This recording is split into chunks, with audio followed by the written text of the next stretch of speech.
Spartans to Podcast Evolved, your home for Halo. I'm your host today, David, and with me today is Krysta. Hey! And Oran. Hey! That's right, everybody. Yeah, it was a good one, Oran. I like it. I wanted to see if they could tell us apart, you know?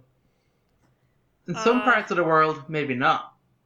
I mean, like, wait, I thought Krysta just said A. Who is that? It's an echo. Oh my god, there's two Krystas? Shit. Oh, The man. world cannot exist. No, definitely not. I can't One's imagine enough. a podcast with two Krystas. Yeah, it'd be pretty bad. We might get some bad ratings off of that one. No, just like your streams, Krysta, it'd be totally fine. Totally fine. My streams are pro tier. Let me tell you. Nothing weird goes on in those at all. No one believes that. This week's topic will continue the final in our lore series of where we did our character in Dossiers.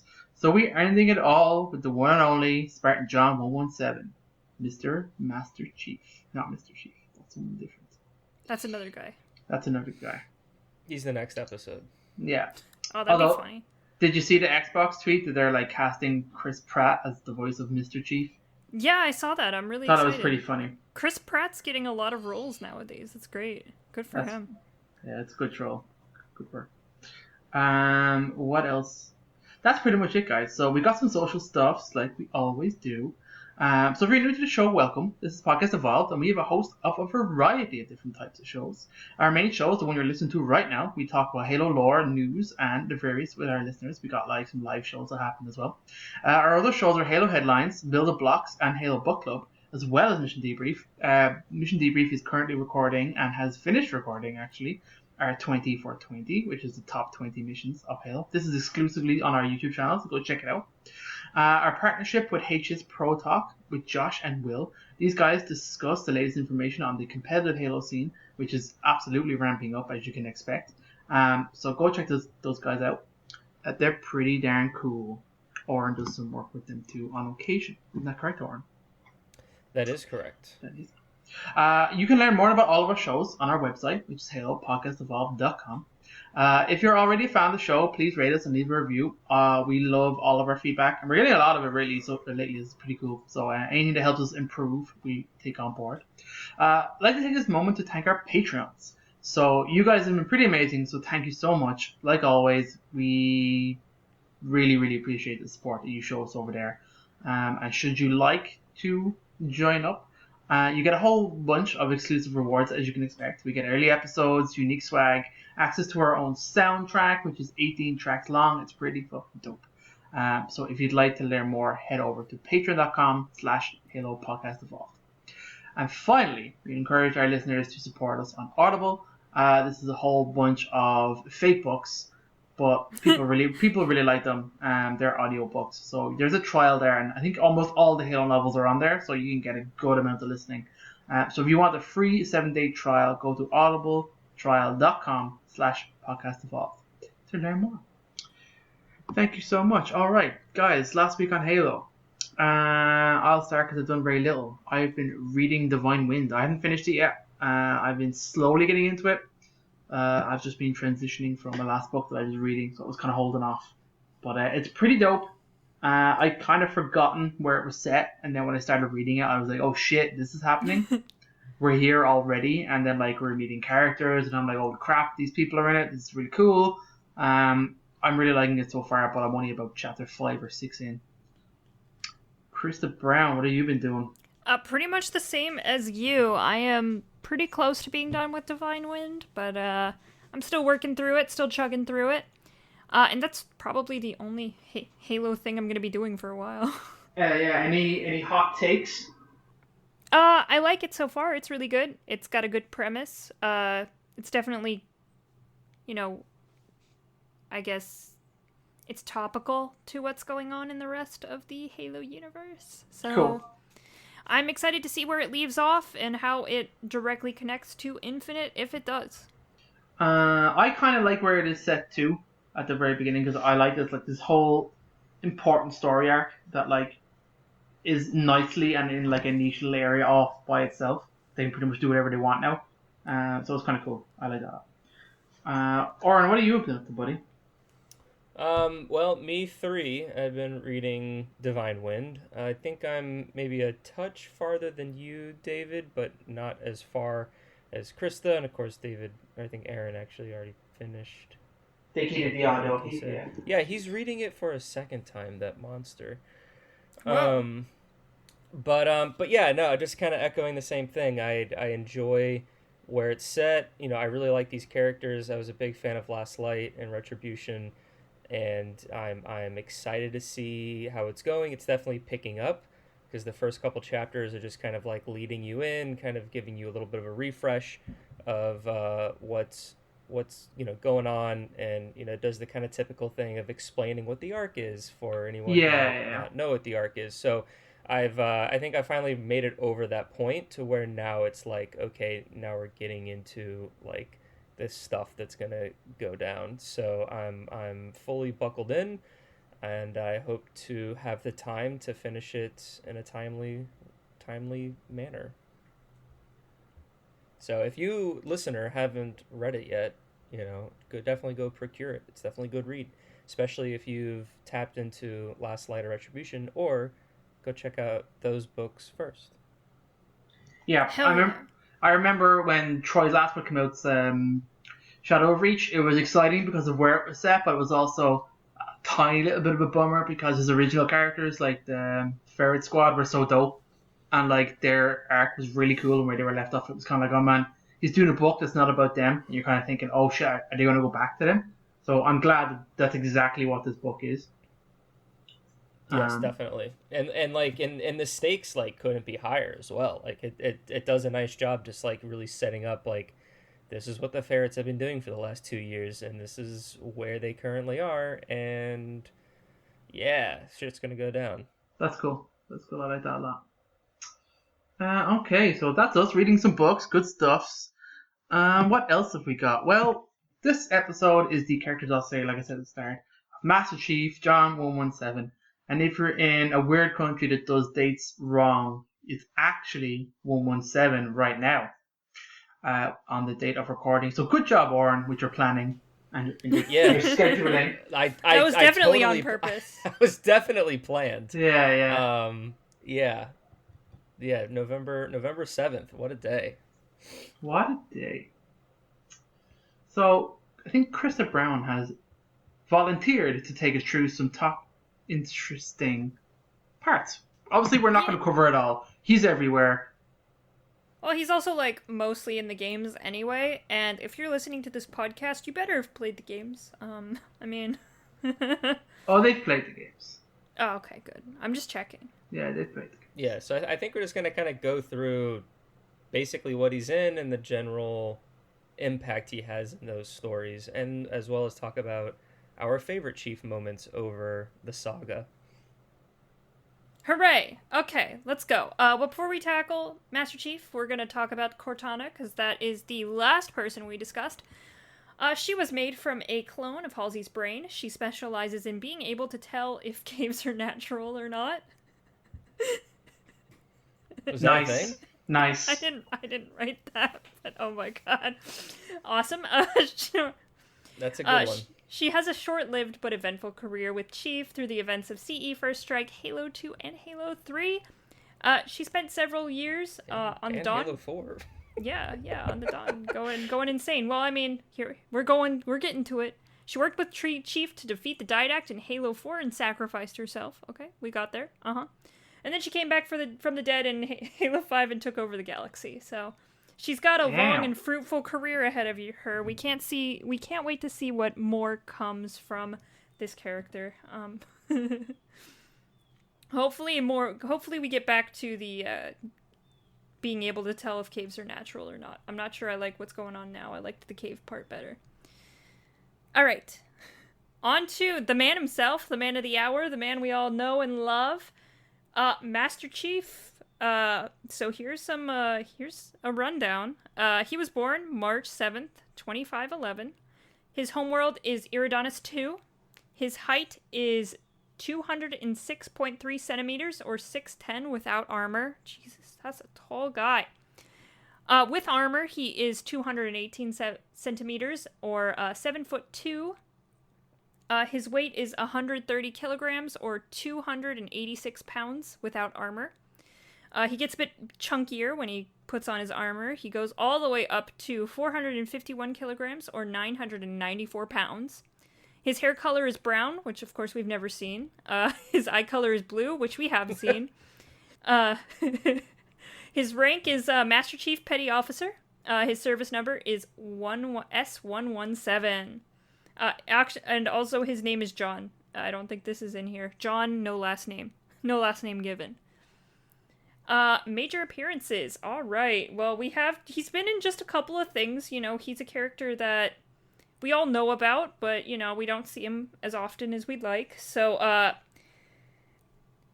he is in Halo: The Fall of Reach, which is a book that we have all read way too much, which is great. So Chief is kidnapped and trained. It's kind of his origin story. The next one, this is all chronological, by the way. The next one is Halo: Silent Storm. Chief kicks ass, learns the true meaning of friendship with Johnson, and battles the Covenant. Halo Oblivion, which is just Halo Dune. So go check that out. Halo Combat Evolved. It's a little-known game that came out in the early 2000s. He finds some kind of weird ring and then immediately blows it up. Halo the Flood is, he finds the ring, blows it up, but with extra details. Halo First Strike is Chief blows up the, I don't think it's the uneven elephant. The uneven, something Hierophant. The unyielding Hierophant. But nice. Yeah, I definitely think of elephants when I think of that station as well.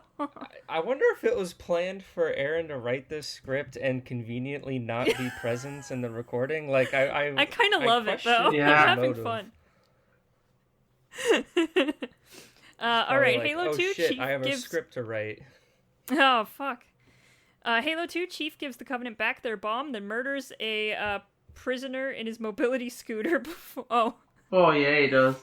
He murders a old man in his mobility scooter before abandoning Cortana. That's great. Halo Uprising, that is a comic. Chief tries to assassinate Truth, but only manages to blow stuff up instead. Perfect. Halo 3, Chief returns to the Earth the hard way, teams up with Arby, and then goes to the Ark to end the Covenant once and for all. Gets lost in space with Cortana aboard the Dawn. Halo 4, Chief and Cortana land on Requiem, accidentally release the Didact, disrespects Del Rio, and then fights the Didact and kicks his ass. Nice. Cortana dies, and Chief becomes a sad boy. Ooh. Yeah. Halo Escalation, which is another comic series. So he is in issues 8, 9, 10, and the next 72 hours. I think that's what 8, 9, and 10 is called. Chief kicks the Didact's ass again, and then composes him. Ooh. Halo 5, Chief and Blue Team track down and release Cortana, and then she breaks Chief's heart. It's very sad. And then finally we have Halo Shadows of Reach. Chief and Blue Team go back to Reach, battle the Banished, and then collect Halsey's science project from her lab. Yeah, Halsey made one of those volcano science projects where you put like the vinegar and the baking soda in. Yeah. Halsey really wanted that back. It was one of her prized possessions. She really likes the I mean, she won first place, volcano. so yeah, she won first place in the science fair. It. Yeah, so they had to go back and recover that. She was very insistent. Here's some fun trivia. A tower in the shape of John's helmet can be found on Mars in Destiny 1. I remember seeing that. Oh. Little known fact, did you know the people who made Destiny also made the first couple of Halo games? Isn't that crazy? Yeah, that's Are all that's these really just cool. gonna be Destiny trivia? That'd be great. Yep. Fable 2 makes a reference to the Master Chief with a character of legend named Hal, That was also cool, yeah. called the Minstrel Chief. The armor featured is known as Hal's armor. A sword resembling the energy sword is also featured in the game, known as Hal's sword. I love that. That was really cool. I did like that. I like the appearances in other games. A wax sculpture of Master Chief is on display at Madame Tussauds in Los Angeles. Madame Tussauds. In Los Angeles and Amsterdam. He's the first video game character to receive a Madame Tussauds wax sculpture. Oh, cool! I didn't know Oh that. wow, that's all. Yeah. That's a good piece of trivia. Yeah, that's Yeah. cool. Good God, job, this Aaron. piece of trivia is really long. What the fuck, Aaron?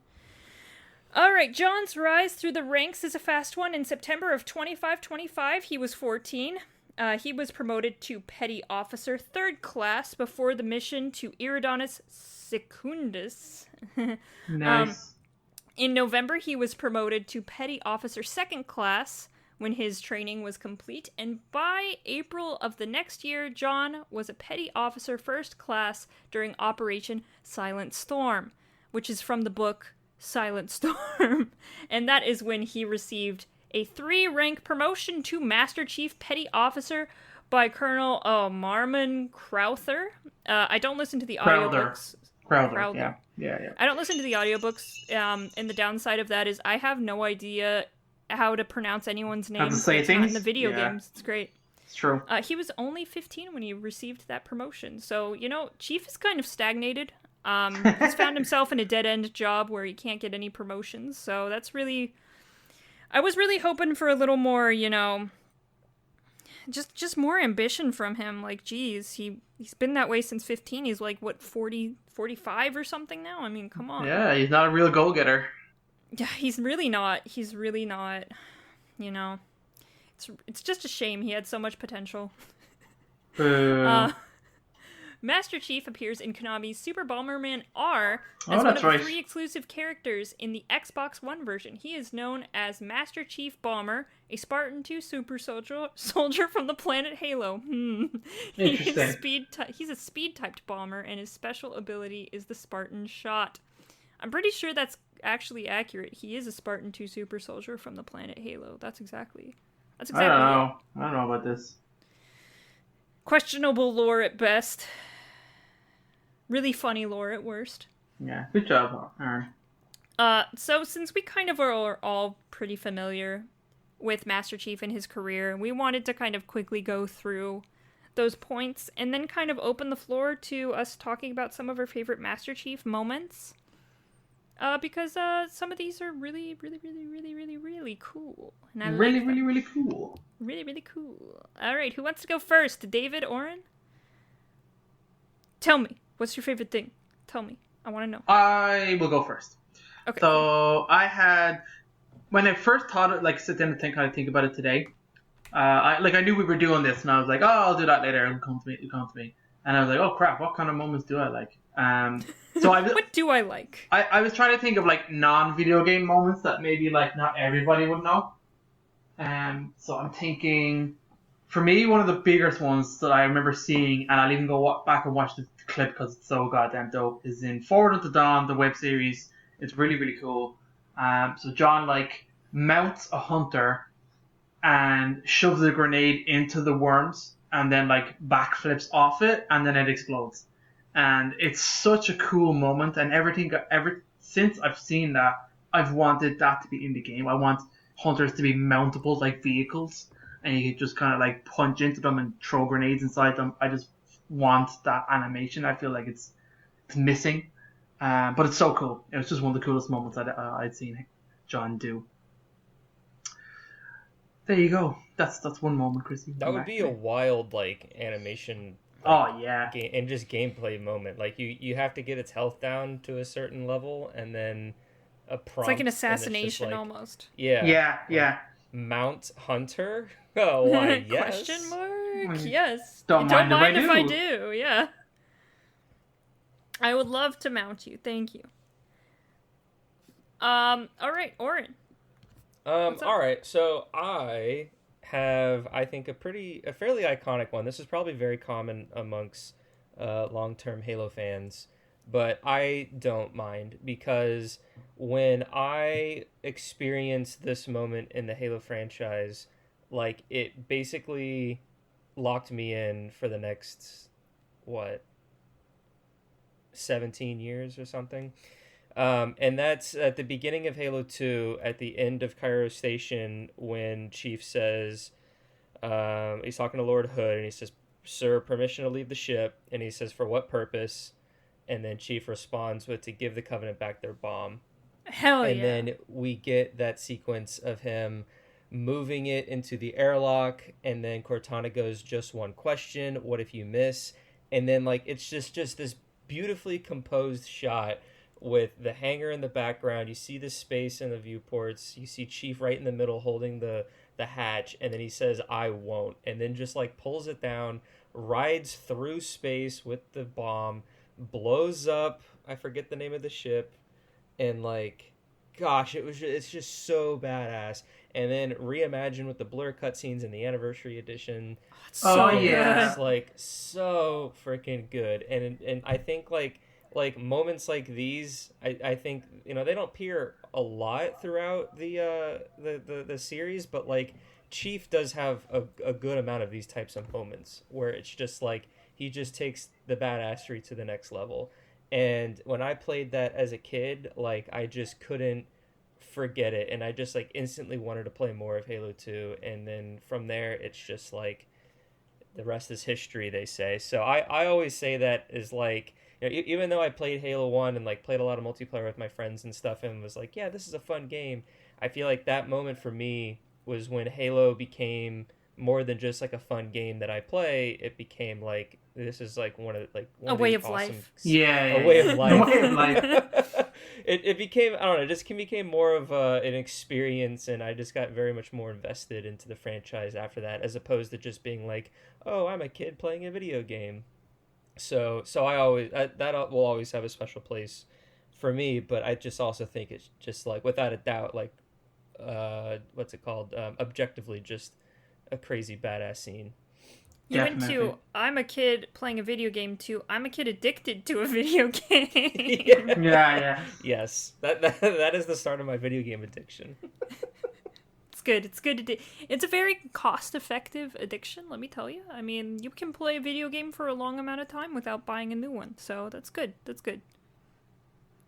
The modern world helps you now more than ever. I know. The modern conveniences. It's amazing. It's great time to be alive. You, Krysta? Oh, thank you for asking. Oh my goodness, I thought you'd never ask. Wow. I have two. They're both book moments, so I'm very special that way. The first one is from Halo: The Fall of Reach, the original book, the book that came before the video game, which makes Halo a book franchise and with spin-off video games rather than a video game franchise with spin-off books. So it's where Cortana and Chief are doing their first like real test together, and Admiral Ackerson's like, I'm a big butthole and I'm going to make it live fire for their first testing, and hopefully I kill this dude. And at one point, I think it's a vehicle of some sort. I think it's a flying vehicle of some sort, like a plane. It's a plane. Yeah, it's like a broadsword or something. Yeah, I think it is a broadsword. And they shoot missiles at him, and he just pretty much Cortana's like, wait, I can calculate this, and she does her weird math thing, and then she's like, alright, Chief, just slap it. Chief's like, okay. He just, like, slaps a missile aside. I'm gonna help move your armor at this precise moment. Yeah, it's when they kind of start really sinking in that way, where Cortana's helping Chief's movements, so he has a faster reflex, which... As a Spartan, he already has a super fast reflex, but now with an AI, it's crazy. So he's able to pretty much slap a missile or punch a missile aside. That was pretty amazing. It's just like, oh. And then, of course, everyone who's watching that live fire test is like, oh, fuck. Oh, shit. Oh, shit. We made a grievous mistake. We made a guy who can punch a missile mad at us. The other moment is from the most recent Chief book, which is Shadows of Reach. They both take place on Reach. Reach is just a great place for Chief moments. It really is a great moment. Or great place. Great place. It is. That's why every time they go back, we're like, hell yeah. Dope moments coming. Fuck yeah. So yeah. Chief is stuck, because Reach was super glassed, there are a bunch of, like, underground caverns and, like, ditches and shit like that. So they're hiding in a ditch, and this Banshee's just absolutely pummeling them. And then Chief's like, hold my beer, guys. I'll get this Banshee out of the way. And when the Banshee comes close over the hole, he just uppercuts it. because that's what people do now. They just uppercut banshees, and it completely, pretty much destroys the banshee. Totally normal thing to do. Yeah, totally normal thing to do. He also didn't have Cortana at this point as well. This was just him being like, you know what? I can do that. That's something I can do. He did his own calculations. He did his own calculations. He chose violence. Yeah, shows and he uppercut a banshee. So yeah, I guess both involve him punching things you're really not supposed to punch, and that's the beauty of Master Chief. He doesn't care about the rules. He'll punch whatever he wants to punch. He will punch you. Yeah. Yeah, it's great. So yeah, that's about it. Is there any other moments you guys want to? Is basically you're saying. I love Punchy Chief, but I'm not a fan of like Chief versus Lock Punchy Chief. That's not the Punchy Chief I want. That's not the Punchy Chief I've come to know and love. If Punchy Chief actually hit Lock, Lock should have been a bloody pulp. So, yeah. Was a cool fight, though. What I will say, I also really liked the Believe trailer for Halo 3. I love that moment. The entire trailer. The entire trailer's so dope, and then he just, like, drops the bubble shield, and the blast just kind of, like, blows up around it. The shield goes down. He just jumps off the cliff into a bunch of Covenant. It's so cool. It was such a great trailer. Yeah, that was great marketing. Yeah, I think that might have been peak. It's come close since, but that's definitely the Halo 3 marketing was hype as fuck, man. It was. All of the best trailers come out of the Halo 3 marketing cycle. I don't think no other Halo game has been able to recreate the hype that was for Halo 3 and the marketing cycle and all the cool shit that was going on. Halo Infinite's getting close with just all the bullshit they're putting out.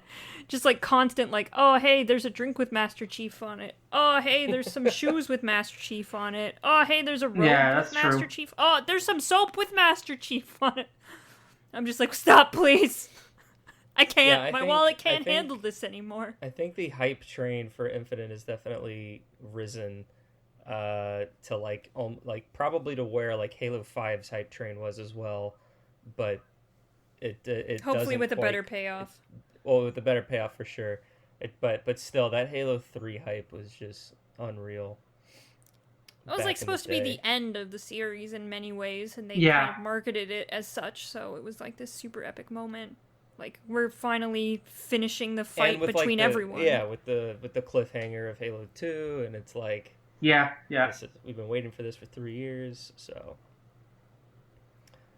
I don't know. If I had, like, an honorable mention that I would get in, I'm always a fan of the Uneven Elephants sort of disengagements. From Halo First Strike. You know, that entire assault, like, from all of the Spartans' point of views... I just think was just very, very interesting to read and really kind of grasp their capabilities as like a unit, just this unstoppable fire team.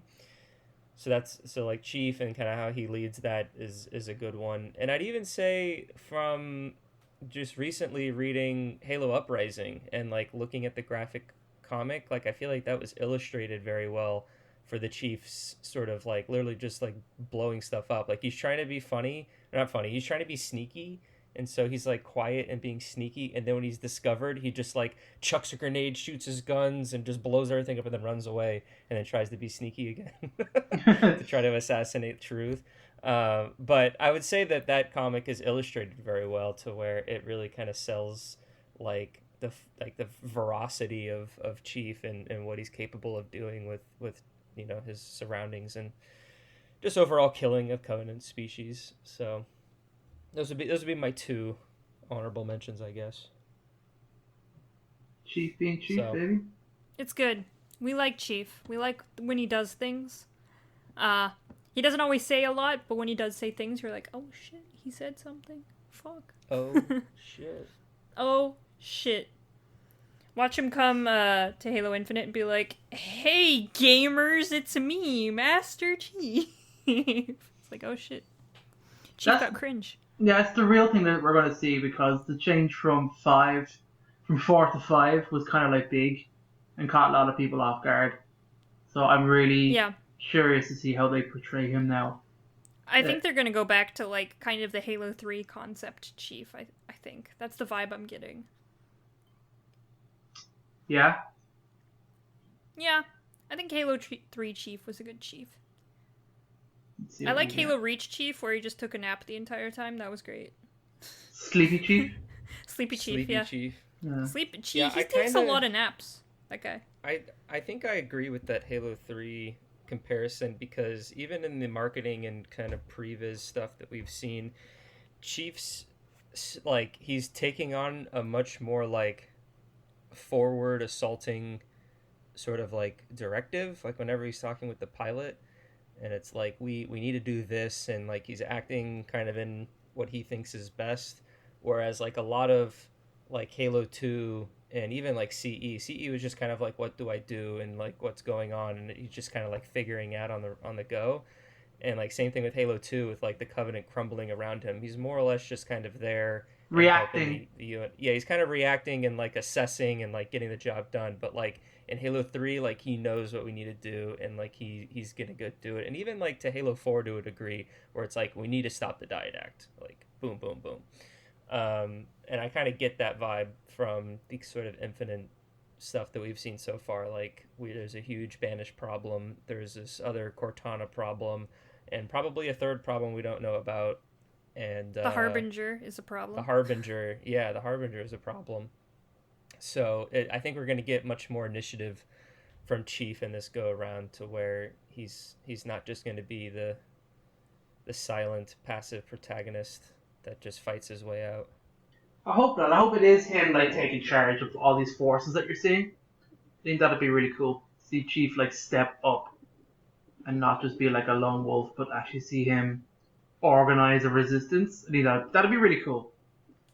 Yeah, I mean that's cool. my hope, is that like by Yeah. the end of the campaign, you know, since we have this mindset in the back of our head of like the next 10 years, like I would think that wherever Infinite's main story sort of ends, it's like now there's this whole army behind Chief that are now like mounting this huge resistance for what, you know, however it is. But like we've just scrounged together our leftovers of the war that happened 6 months ago, and then now it's like everyone's standing behind Chief, ready to, you know, stick it to the Banished. Yeah, Hell yeah. stick it. Yeah, I hope so. There's awesome premise there, really going forward. So that's pretty much our character series. So, but all of these, most of the time, we ask the obvious question of how will this feature into Halo Infinite? Said character. It's kind of obvious. We've already kind of talked about it. We know John is the center of this story. And we know 343 have learned their lesson from Halo 5 and some of the stuff that they've said of focusing on Chief's story, and obviously the spiritual reboot comments that had people kind of worried, and myself included, of what does that mean. I think we kind of know now where they're kind of coming from, what they're going, and obviously it's Halo 3 vibes, Halo CE vibes, I think, as well, a little bit. It's just it looks so interesting, and the campaign trailer we saw recently was pretty kind of cool, telling us some things but not a lot of things. I don't know, it's really intriguing, it's really exciting. We're very close, very, very close to getting this game. And it's been a long journey to finally play this game. Fuck yeah. Could you imagine if the game had launched when it originally supposed to have been? Like, It would have been out for like a year at this point. oh, Bro, that's like, crazy. I saw that, like, there's a Reddit thread that was talking about the comparisons between the campaign reveal in 2020 versus the campaign overview that we saw, you know, recently in 2021. And they were like, could you just imagine they launched it? And it kind of goes into a little bit of theory crafting of like, this wouldn't have been ready, this would have been ready, we would have had to wait for a year for visuals to look like this, we'd be unlocking battle passes, and then we'd have we probably No wouldn't have fully content. fleshed out content, and it just kind of go on, and it was like, you know, it was you know, maybe a little more hyperbole, but like there is a world, you know, like there's a timeline out there. Yeah. God, Halo launched Infinite, last yeah. year, and you know, so many things could have gone wrong, and just like for them to just continue to rebuild post launch would have just been terrible for the brand and for 343. So like I'm very happy with what I've seen and kind of where the state of the game is, and I'm confident that whatever issues are coming with launch, because there's always going to be bugs and stuff. We're actually, there's some features they've already announced they're not going to be available at launch that like we'll get there, but we're starting at a much better place than we did last year. For sure. Yeah, for sure. 100%. Okay, guys. I was just going to close this out, unless you guys have anything else to say. No. I think we've done a good job. Lovely stuff. Yeah. I think it's about it. It's a big character, but we know so much about him that I don't think we need to spend 4 hours talking about his whole service record.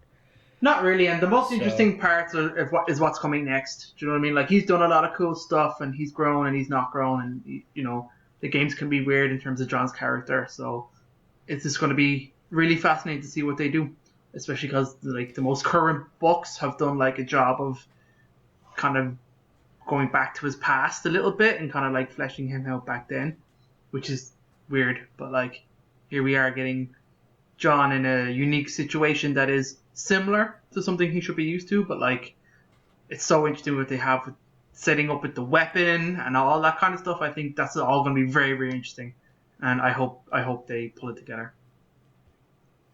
I really, really do. I agree. We're a month away, yeah. guys. We're a month away. Oh, God damn. hot diggity. So thank you all for joining us. Thanks, Aaron, for doing the script. And like we mentioned at the top of the show, you can find every episode on our website, halopodcastevolved.com.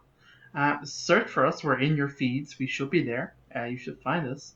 If you want to listen to everything all in one feed, there is a Halo Podcast Evolved feed. There is also each show is kind of individually, so we have a separate one for like Mission Debrief and Building Blocks and whatnot, so you can get all those as well.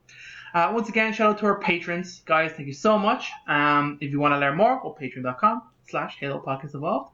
And finally, if you want to leave us a voicemail, we have the ability and the technology. So give us a call at 205-EVOLVE. That's 205-386-5833. And with that, I've been your host, David, and until next time, evolved. Evolved. Evolve.